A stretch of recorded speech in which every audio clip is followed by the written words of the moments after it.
Hey everybody, Doug again, and today we're going to show you a quick start guide for using LTX.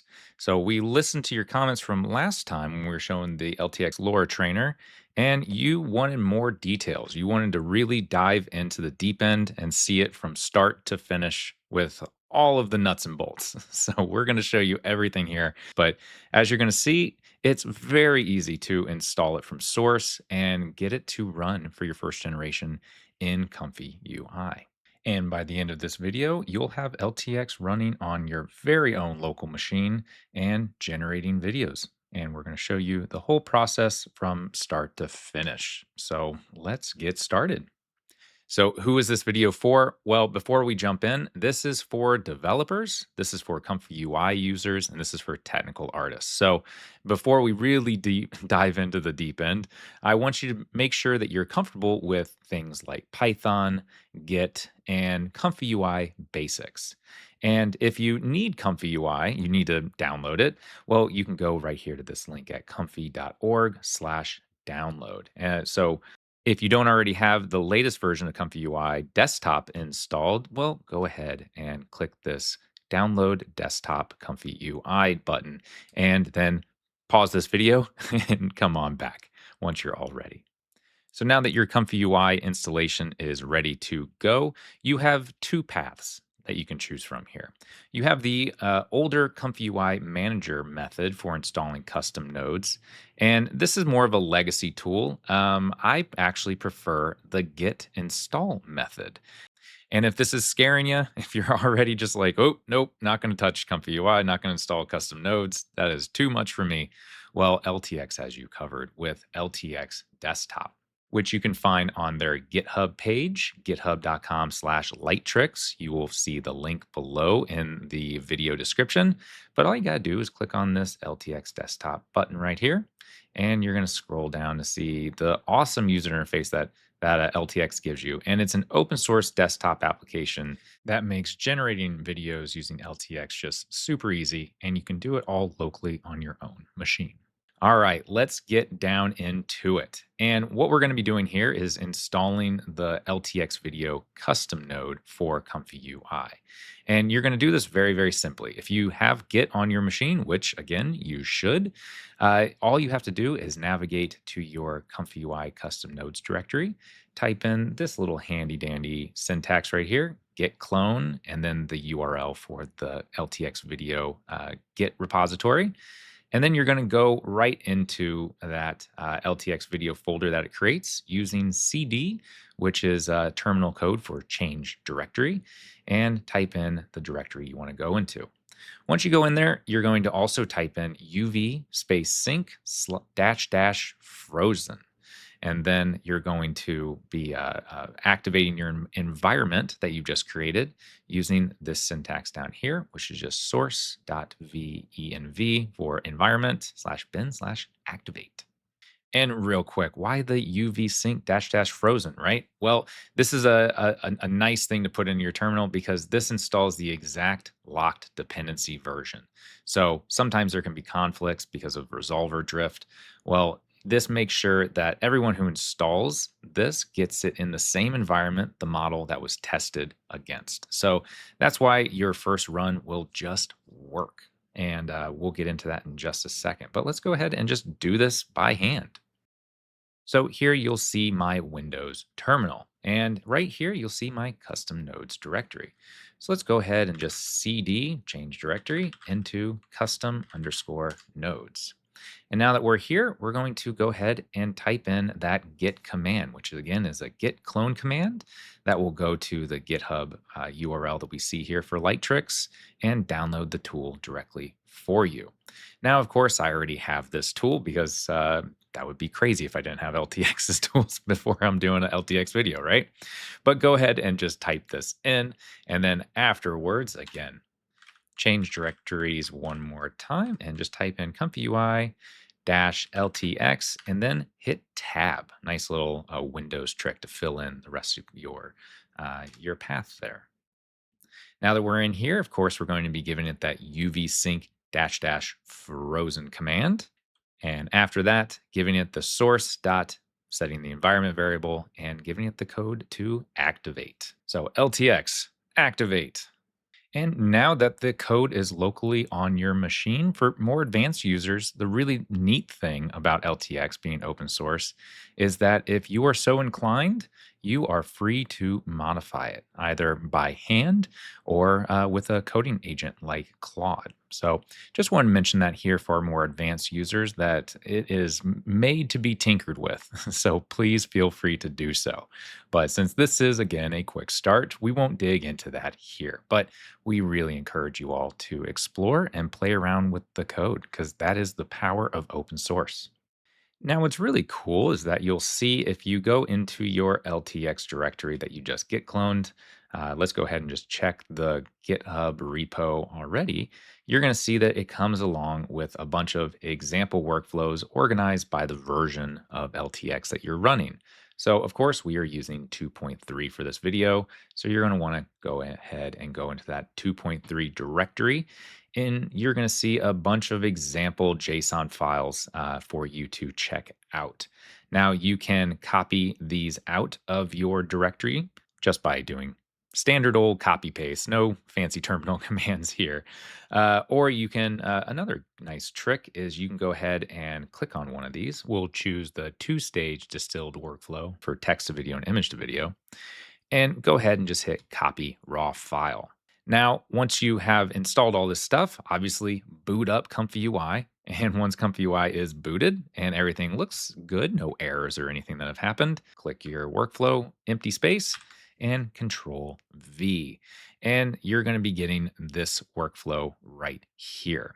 So automatically, you're going to most likely be told that you are missing models and missing some nodes that are requiring inputs. That is totally fine. I'm going to show you exactly how to fix all of that right away. But go ahead and, like anything, you're going to be missing models. Well, where can you find these models, right? Well, I already have them downloaded, but if you don't already, you can go to the Lightricks LTX 2.3 Hugging Face page and find all of the models that you're going to be needing for this workflow. You'll also find a host of LoRA files as well that I'd encourage you all to explore.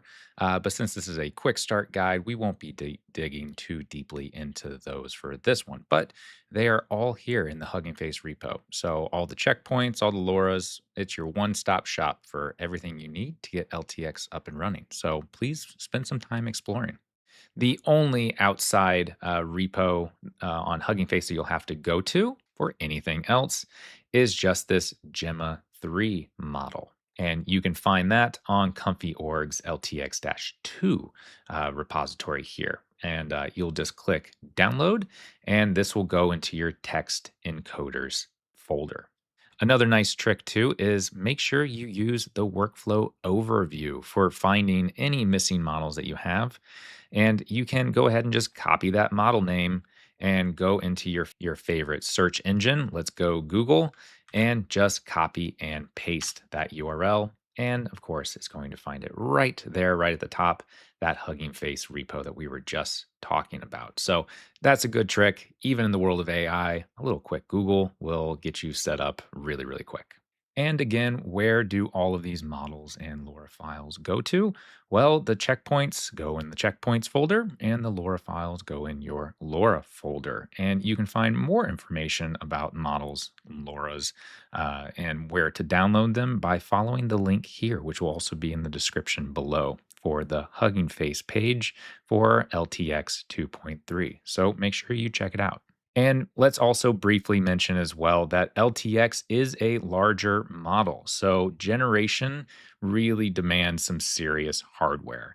At minimum, I'm seeing around 16 gigabytes of VRAM is, you can get away with some smaller videos, but the more VRAM, the better. 32 gigabytes, you'll be sitting pretty. So check the base requirements in the docs. Again, link for the documentation is going to be in the description of this video and confirm your machine can actually run LTX models before you start any setup. So be sure to go to docs.ltx.video to verify your GPU and your VRAM before installing it. And the question now is, what am I running? Well, I've got a lot of VRAM because, dude, I got a Dell. It's running a LTX Pro 6000 Blackwell with 96 gigabytes of VRAM. And it's a, Dell Precision workstation. So it is a beast of a machine that will have no trouble with these LTX models. But that's my rig that I'm running on here. Again, please make sure that your rig is capable of running LTX locally so you don't get all frustrated. And now that we've been sure that we have all of our models downloaded and we know where they go, they're in the right place, let's go ahead and open up that example workflow real quick. And let me just show you real quick how easy it is to update your model paths because sometimes you're going to have to do that. And it's a good skill to have. So go ahead and go into your custom nodes directory inside your local ComfyUI install. And we're going to scroll on down to find ComfyUI LTX video. And inside there, we have the example workflows going into 2.3, since that's the model version we'll be using. And we're going to be using this LTX 2.3 text to video and image to video two-stage distilled workflow. So let's go ahead and select that and click open. And again, we have models missing and nodes are missing required inputs.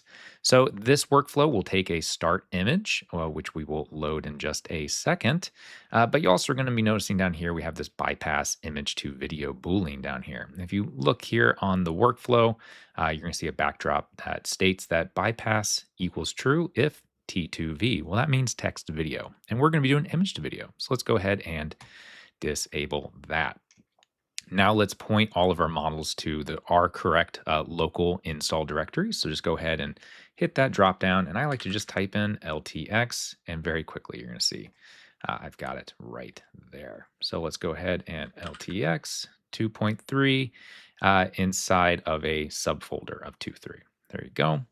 I like to keep my models organized that way by subfolders because these models update quite often and I like to keep things nice and tidy. So we're just going to update those paths. And let's do the same thing for this distilled LoRa. And all we're going to have to do, LTX, and let's go ahead and scroll down until we find the 22 billion parameter distilled LoRa 1.1, which is right here. We also got Gemma all set up, and mine is called not Comfy Gemma, but just straight up Gemma. And you're going to see it right down here, Gemma 3 12 billion IT. And we're also going to finally update LTX 2.3 right here one more time. And now we're off and ready. It comes with an example prompt that we're going to be deleting, making our own. And here now we're going to be uploading our base image for this video to be using. So I already have an image loaded in my image buffer. So let's go ahead and just paste that right on in. And you're going to see our starting image of a pinball on a pinball machine table about to strike something.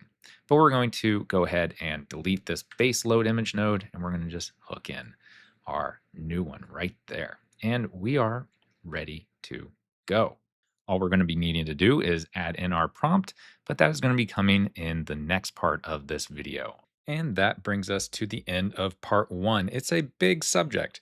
Doesn't take super long, but I want you all to take a break real quick and come back for part two because part one done, we have gotten LTX installed, set up. We've gotten everything locked in with that UV sync under the command line, and our Comfy desktop app is set up as well. So we have already covered a whole bunch, and I want to make this nice and digestible for everybody. So go ahead and once you feel like you are rock solid with everything we covered in part one, well, go ahead and jump over into part two, which will be linked at the end of this video, where we're going to be covering reading the workflow graph. We're going to be writing that prompt, all to set up your very first render. So thanks for watching part one, and I'm excited to see y'all in part two.